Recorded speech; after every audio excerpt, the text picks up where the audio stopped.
What's up with the cyborgs in One Piece? How do their powers really work? Which one of them is the strongest? Well, today we'll explain as well as rank all 18 main cyborgs in One Piece. And stay tuned until the end, as we'll give a theory about some potential future cyborgs that are yet to be revealed. But before we get into the known cyborgs, let's quickly explain some small details. What are cyborgs? Don't worry, I got you. Cyborgs are individuals that feature cybernetic parts in place of flesh or organs. Those parts are often designed to mimic human body parts, but they can also take the shape of weapons like firearms. Truth be told, in One Piece, cyborgs are a bit rare, as the technology required for their creation is somewhat advanced. It's important to note at this point that cyborgs should not be confused with automata or other robots, which are full-blown robotic in nature. Most of the times, a cyborg's mechanical parts put them at a high advantage against normal humans in both offense and defense, since those parts may contain inbuilt weapons or are made from a resilient material. And with that out of the way, let's get to the exciting part of the video and analyze as well as rank the strongest cyborgs in One Piece. Let's begin with probably the most known case of a cyborg in One Piece, Franky. You see, in the past, Franky had a master named Tom that, as it turns out, was the one who created the mighty Oro Jackson of Gold D. Roger. As a result, the world government came to Water 7 and arrested Tom. During his transportation to Enies lobby, Franky attempted to stop the sea train that was carrying Tom, but was hit by it and left in a critical condition. After the accident, Franky was left badly injured and on the verge of death. Using his extensive knowledge of mechanics and engineering, he rebuilt his body using scrap metal and various mechanical parts. This process transformed him into a cyborg, enhancing his strength and giving him various mechanical abilities. Franky's mechanical modifications grant him immense physical strength and durability far beyond that of a normal human. This allows him to engage in powerful close combat and withstand significant damage. As time passed by, Franky polished his skills and kept adding all kinds of new upgrades into his body, further increasing his strength and overall abilities. As far as weapons go, some of Franky's abilities are as following. Coup de Vent, a powerful air cannon attack that uses compressed air to launch a devastating blast. Weapons left, his left arm contains multiple hidden weapons, including missiles and bullets. Strong right, a detachable right arm that can be used as a grappling hook. Fresh Fire, a flamethrower attack where Franky breathes fire. Franky Butterfly and Franky Centaur, transformations that give him unique combat abilities. Franky Skywalk, using his built-in thrusters, Franky can propel himself through the air. Franky Radical Beam, a powerful laser beam fired from his palm. General Franky, a massive robot that Franky pilots, significantly enhancing his combat abilities. After the time skip, Franky upgrades his body with even more advanced technology, including the ability to transform into a tank or a motorcycle. Not only that, but by using the special metal alloy Wapo metal, Franky's body becomes even more resilient and capable of more powerful attacks. Franky also successfully added light lasers to his arsenal, which was a form of technology that only Vegapunk himself was originally able to create. But having said all that, Franky does still have some weaknesses. I mean, Franky's back is not modified and remains a critical weak point. He cannot reach or defend it effectively, making it a potential target in battle. Plus, Franky is powered by cola, which he stores in his stomach. If he runs out of cola, his energy and abilities significantly decrease. As stated by him, using other beverages can alter his personality and effectiveness. Yeah, I know. Kinda crazy, but hey, it is what it is. If we had to rank him in terms of strength, we would probably have to give him A tier. But truth be told, even though Franky is a cyborg, not every body part of his is metallic. I mean, remember that one instance in Water 7 arc? Yeah, I think we all know Franky's feel. Okay, we briefly mentioned Vegapunk, so let's now explain some of his creations, beginning with the mechanical sea beasts. You see, these sea beasts were made into cyborgs by Vegapunk in order to guard the waters around Egghead. They consist of various types of sea beasts with cybernetic enhancements, including a sea lion, a sea giraffe, and a sea reindeer. And let me tell you, they are indeed quite powerful, as they usually sink any unauthorized ships that attempt to reach Egghead. Although CP0 managed to defeat 2 of them, Lucci was not confident they would be able to protect their ship from the entire group. He chose to abandon the vessel, after which it was quickly devoured by the sea beast weapons. However, since they are part biologic, they are vulnerable to attacks that penetrate flesh, as the laser beams from the Mark III Pacifista were enough to destroy all of the sea beast weapons, making them unable to respond to attacks from behind. On top of this, they are also vulnerable to Jewelry Bonnie's Devil Fruit, with one being de-aged to the point of no longer being a threat. When it comes to ranking them, I think B tier would be pretty fair. Okay, now yeah, truth be told, our next point is indeed quite similar to the mechanical sea beasts, and this is none other than the Mecha Shark. The Mecha Shark is a massive metallic shark with jaws large enough to eat entire ships in one bite. While Vegapunk tried to program the Mecha Shark to scout, report, and fire at pirate vessels, its primal desires to eat the ships instead overtook it. The Mecha Shark is vicious and greedy, as it ate Jewelry Bonnie's ship and tried to eat the Thousand Sunny as well. Due to its size, the Mecha Shark is able to eat entire pirate ships with its large mouth mouth and sharp teeth. It is equipped with radar that it uses underwater to target ships, and it also has a cannon inside its mouth that can shoot homing torpedoes and cannonballs. Despite this, the Mecha Shark was no match for Vegapunk's larger robot, which defeated it in one punch. When it comes to rank, I'll be placing it in C tier. But since we started with Vegapunk's creations, the next in line is Bartholomew Kuma. What makes Kuma so special? Well, hear this. Kuma is not just physically strong, but he's also a member of the near-extinct special race known as the Buccaneers, a special race of humanoids taller than average humans, but smaller than giants, that have some great and highly sought-after traits that, yeah, truth be told, we don't know the full details of yet. In exchange for curing Bonnie of the deadly sapphire scales disease, Kuma became a special type of cyborg known as a pacifista, developed by the world-renowned scientist Vegapunk. Once Vegapunk finished his modifications on Kuma, the warlord was converted into the first complete pacifista cyborg with the serial PX0. But unfortunately, Kuma mentally died in the process. Or at least that's what should have happened normally. After fully becoming a pacifista, Kuma's physical abilities were enhanced further as a complete cyborg. I mean, he could now take the harsh treatment and enslavement of the celestial dragons without feeling any pain at all, to the point where he could still move perfectly fine even after being stabbed with a multitude of swords, and was visibly and heavily damaged and in need of repairs. This led to the celestial dragons identifying Kuma as their so-called invincible slave. After being freed and repaired by the revolutionaries, Kuma maintained enough strength and durability to send himself back to the Subodi archipelago, and then began climbing the Red Line itself to return to Marijois, withstanding multiple onslaughts of attacks from the Marines. Despite the damage his body took just to successfully climb up to Marijois, Kuma was more than strong enough to fight off Marijois' guards, and even managed to devastate the whole area with his powers before Fleet Admiral Sakazuki finally showed up to stop him. Despite losing part of his face and one of his feet to it, Kuma was able to avoid capture and destruction and escape before further damage was done. Once arriving to Egghead, he took a hit from Saturn's clawed foot while protecting Bonnie, and then, even more than that, Kuma gathered enough strength to throw one of the most satisfying punches I've ever witnessed in all of fiction, sending Kuma crashing through several buildings and tearing off his arm and horn in the process. As far as strength, I think the feats we just described speak for themselves. Kuma is naturally placed in S tier. But since we spoke about Kuma, we are kind of obliged to now explain the pacifistas created based on him. The pacifista are human weapons developed by Marine head scientist Dr. Vegapunk. The originals are, as we mentioned, clones of the former warlord Bartholomew Kuma, who were cybernetically enhanced into cyborgs. As stated by Sentomaru, the funds required for the construction of just one pacifista are roughly equal to that of a Marine-issued battleship. Sentomaru noted that after the time skip, the current pacifista models were prototypes from 2 years ago, meaning that the pacifista project has been updated and modified. Before time skip, these pacifistas were considered monsters, but as we saw later on, they became quite outdated and easily surpassable in strength. Given how the weakest version of post-time skip Luffy was able to destroy these pacifistas with a single punch, then I believe their rank should be C tier. But how about the more advanced and perfected models of pacifistas? These are known as seraphims, and so far all of them are modeled after former warlords. The first we'll analyze is S-Snake, aka Boa Hancock's clone. S-Snake resembles Hancock as a child, but with the same hairstyle and earrings as the adult Hancock, and is also significantly larger in size. A section of her right upper arm is replaced by a tube that is filled with green blood,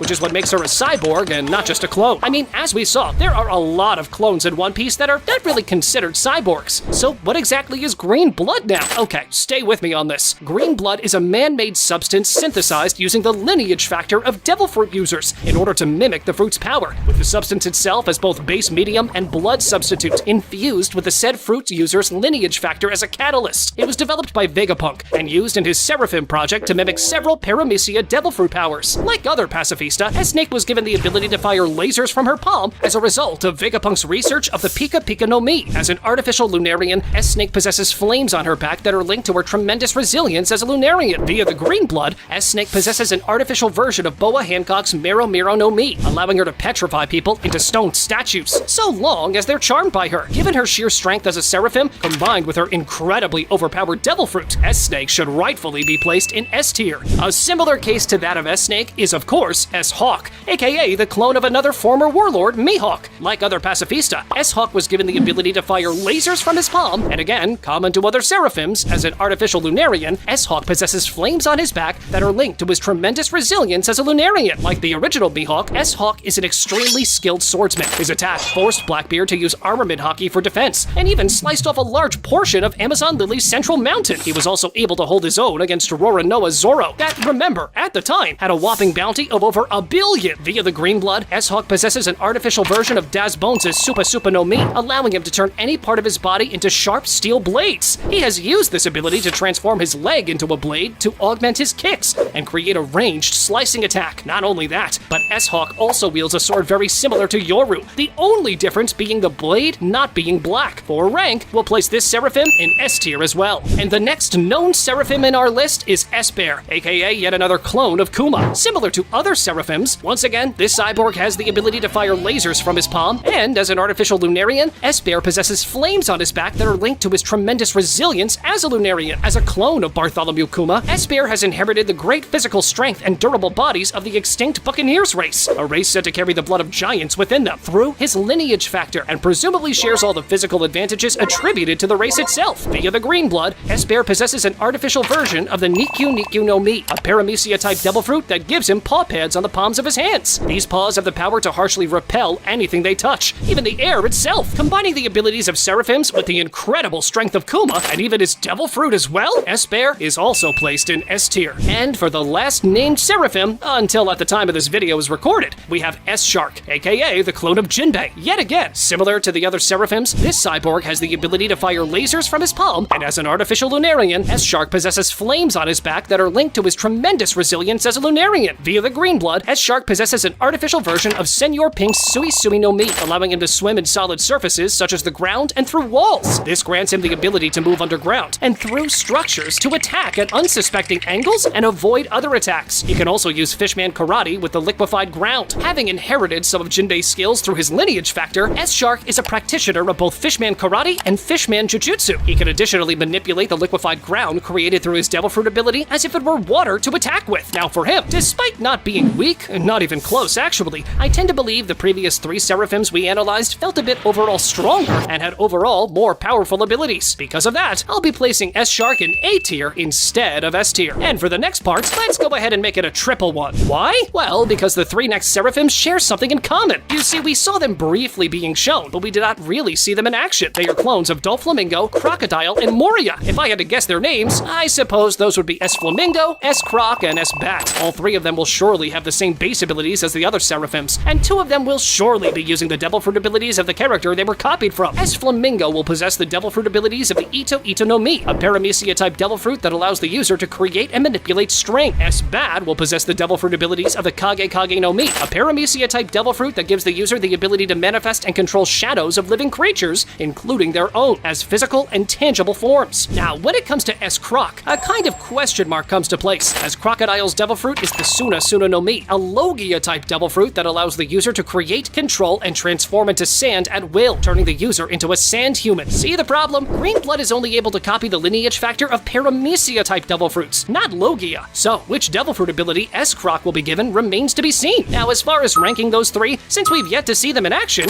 we can only speculate. But since we don't have conclusive evidence on their strength, I'll be placing them in A tier instead of S tier. But now, let's move away from the Vegapunk clones and see what other cyborgs we have. The next cyborg in line is Zephyr, also known by his former epithet, Black Arm Zephyr. Zephyr served as the main antagonist of One Piece film Z, where he and his forces clashed with the Straw Hat Pirates as they were caught in the midst of his grand reboot plan to destroy the New World. Alongside Garp, Sengoku, and Suru, Zephyr was one of the most powerful Marines of his generation. In his time as an admiral, he was powerful enough to stand against even Goldie Roger and Edward Newgate. When it comes to his cyborg abilities, Zephyr had a mechanical arm named the Battle Smasher, which he used as a powerful bludgeoning weapon. The weapon was constructed by marine scientists after Zephyr lost his right arm and was embedded with sea stone in order to effectively combat Devil Fruit users such as Logia-type users like Borsalino. Inside the Battle Smasher, there was a destructive cannon as well as a machine gun turret. Beneath the Battle Smasher is a black, advanced prosthetic that is almost indistinguishable from the real arm that he lost, given his overall strength. The fact that he could fight against Prime Roger and Whitebeard, and from the fact that he was literally the final villain of a movie in which multiple characters needed to jump him at once in order to defeat him, I think it's clear that Zephyr deserves to be placed in S tier. Up next, a character that many of you did not even realize is technically a cyborg, Eustace Kid. Okay, hear me out. Sometime during the time skip, Kid's left arm was replaced with a mechanical one, making him a cyborg. The reason his arm was replaced was because Ben Beckman cut it off. The best part about his prosthetic is that Kid can freely and very easily control it with the help of his Devil Fruit power. Kid consumed the Jiki no Mi, a paramecia-type Devil Fruit that allows him to control magnetism and thus control metals through magnetism. He can attract and or repel metal objects as he pleases, and he can also create magnetic fields that allow him to arrange metal objects into various configurations and constructs. Truth be told, Kid does not do many things with his left arm that are, let's say, high-tech or advanced, like the rest of the characters in our list. His left arm is a simple replacement for his left arm, as Kid fights primarily with his hockey, strength, and devil fruit power. But even like that, Kid is, as we know, incredibly strong. And because of that, I'll be placing him in S tier as well. And now, probably the most heavily engineered human, and the one modified the most in order to become a cyborg in our list, Queen. You see, Queen employs several cybernetic augmentations of his body that greatly assist him in battle. He claims to be a cyborg technologically advanced that even Vegapunk, the world's greatest scientific genius and Queen's ex-colleague, would not be able to replicate him. Queen has multiple high-tech weapons and mechanisms installed within his body, which he usually activates while employing his zone abilities. Among his enhancements are laser beams, metal grappling claws, rocket launchers, and extendable mechanized limbs. In his full Brachiosaurus form, he has a double-barreled Gatling gun, artificial fangs, and a laser beam cannon equipped at the end of his Brachiosaurus tail and hair braid, as well as inside of his mouth, with the latter in particular being an extremely advanced form of technology that has only been replicated by master engineers like Frankie and Vegapunk, a further testament to Queen's own genius if you ask me. Moreover, his neck area is modified with an inbuilt mechanical cable that allows him to extend his already long Brachiosaurus neck beyond its normal range. He also has retractable needles in his teeth and voice-activated rocket launchers in his sides. Additionally, Queen's hybrid form displays a different set of modifications, such as clawed tentacle appendages located on his tail and braided hair, which is also capable of firing lasers. Notably, Queen has done significant research on Germa 66's technology, with the intent of surpassing it through his own cybernetic replications. As such, Queen has access to most of the special powers held by the Vinsmoke siblings in their raid suits, such as Ichiji's optic beams, Niji's lightning shocks, Sanji's invisibility, and Yanji's extendable metal arm. If we had to rank him in terms of strength, we would probably have to place him between A tier and S tier, but between the two, I think A tier suits him better. Moving on to yet another character you probably did not think of as a cyborg, Nekomamushi. Hear me out. When Nekomamushi arrived at Wano, his lost left hand had been replaced with a double-barreled gun, effectively making him a cyborg. Noted as one of the two strongest minks out there, Nekomamushi possesses immense physical strength. As a member of the Mink tribe, Nekomamushi can awaken the Sulong transformation when looking at the full moon. In this form, Nekomamushi's strength, speed, agility, electro, and fighting abilities are magnified, allowing him to take out multiple members of the Beast Pirates and completely overwhelm them. Overall, for his rank, I believe B tier is fair. 16 cyborgs down, 2 more to go, before we finally reveal the future cyborgs that might be later on revealed as such. Up next, a character you definitely forgot about, Scotch. Iron Boy Scotch is a member of the Beast Pirates. We won't be speaking long about him, since this dude is the definition of a side character. We'll just say that his right hand has been outfitted with a large triple-barrel gun, and most of his body is covered in protective metal plating, thus making him a cyborg. For rank, D tier is where we're gonna place him. And for the last confirmed cyborg in our list, Gotti. Yeah, another side character. So again, we'll be brief with this one. Hitman Gotti is an assassin, a combatant in the Fire Tank Pirates, and the husband of Charlotte Lola. Gotti has a giant 3-barreled machine gun installed onto his right forearm and metal plate on his left shoulder that can also function as a shield, thus making him a cyborg. For rank, we're also going to be placing him in D tier. Now, before we give our thoughts about the potential future cyborgs in One Piece, a small honorable mention to Nami's early design, where, as you can see here, she used to be a cyborg with a prosthetic robotic left arm. But since this later changed, naturally, Nami's got no place in this video anymore. Okay, so for the future cyborgs in One Piece, we have 3 theories that we believe have some chances of ending up being revealed as cyborgs. Some of these are almost certain, while others not so likely. We'll begin from the least likely and work our way up to the most likely. You see, everything regarding Imu remains a mystery. We don't know how she looks, her backstory, her full abilities, her motives, or even her race. Heck, we don't even know for sure if Imu is a woman or not. Because of that, some fan theories think that Imu might be a super advanced cyborg that was created with the technology of the Void Century. I mean, remember, the technology people had during that time is said to be even more advanced than what Vegapunk currently has in Egghead. So Imu being somehow modified is not so far-fetched to believe. And although not impossible, I think the other 2 theories we have are more likely to be true. The second theory has to do with the 5 elders. Now, it's almost certain that their bodies have been genetically modified, but as we mentioned, this does not necessarily mean that they are cyborgs. In order for them to be cyborgs, they need to have some kind of robotic or metallic prosthetic. Since Saturn is said to also be a scientist, combined with the fact that, as we know, Vegapunk worked for the world government, and even more than that, he worked closely with both Saturn and the rest of the 5 elders. This leads us to believe that them featuring some sort of robotic enhancement in their bodies is at the very least possible. And finally, the last theory that we believe is almost certain to come out true. This is none other than more Seraphims. You see, so far, we only saw the clones of some warlords being turned into Seraphims.